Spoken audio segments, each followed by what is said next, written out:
Hello, Bible readers. Well, just in case you thought the Psalms were starting to get repetitive and not have much distinctiveness from each other, we got Psalm 44, full of accusations against God, unlike anything we'd heard. And now we get Psalm 45, a wedding song on the occasion of a king's marriage. Haven't had that one yet either. My Brueggemann and Bellinger commentary says Psalm 45 is unusual in the Psalter and in the whole of the Hebrew Scriptures.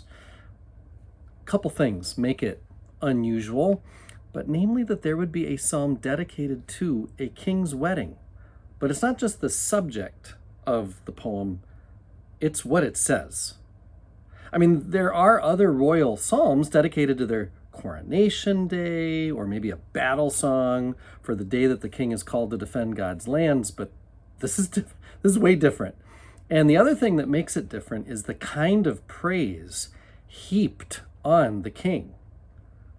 I mean, you are the most handsome of men. Gird your sword, O mighty one, in your glory and majesty. Like, tone it down just a little bit, right? And then we come to verse 6. Your throne, O God, endures forever and ever. And so you might think that's addressed, that line, this part of the psalm is addressed to God. No. The Hebrew word here that's used is Elohim, same word for God that a psalmist would use for God.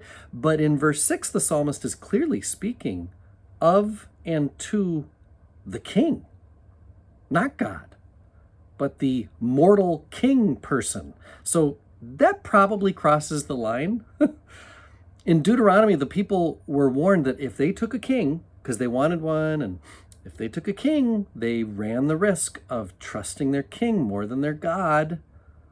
They ran the risk of loving a fallible, sinful human instead of devoting their imaginations and efforts to the way of the one true God.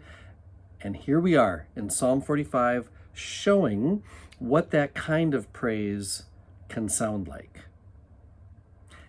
At its best, praise for a king is meant to be praise for God, because a king is a gift from God, a human with whom God has a special relationship, who is expected to bring God's kind of justice, God's kind of honor and victory and all the things to their kingdom. Of course, that didn't happen a whole lot in Israel or in Judah.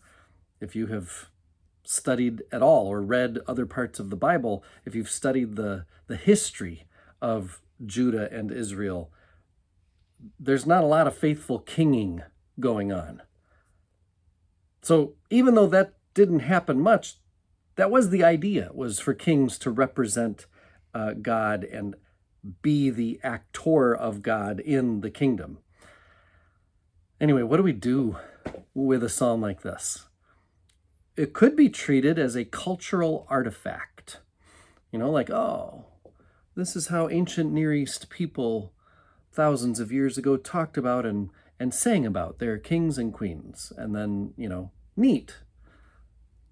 Put it on a shelf and just let it sit there. But none of the Psalms, none of our Bible is meant to be put in a museum and treated as an artifact.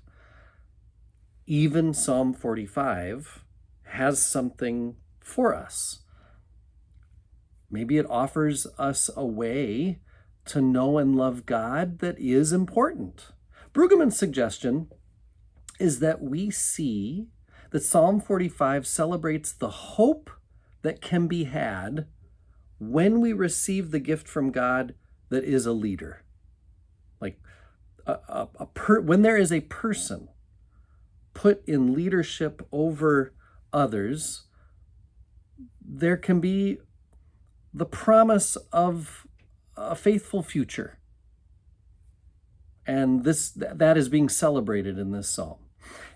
In an election year like we're in right now, many feel hope about where their future could go. Many do not. It is actually not popular in 2024 to talk about hope anywhere near our politics. But Psalm 45 reminds us it is possible. to believe that God has something to do with our leaders. I am one with my God. My God is with us, all of us, at all times and in all places.